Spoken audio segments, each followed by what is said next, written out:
This is your day of recovery and restoration. And when you have received recovery and restoration, what do you do next?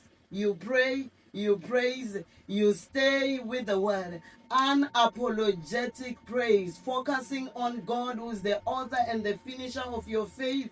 Always proclaiming victory with your mouth in the name of the Lord Jesus. Celebrate Jesus. Hallelujah. Unapologetic praise. Oh, you focus on your Father.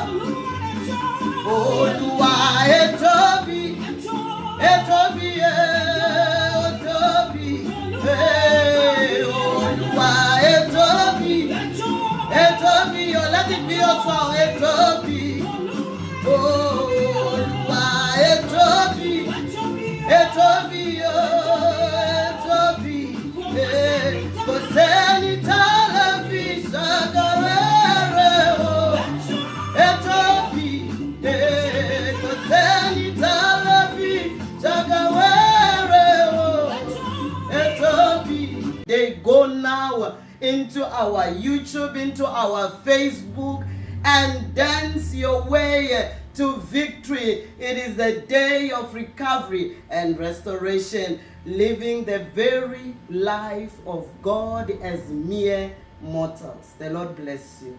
Amen.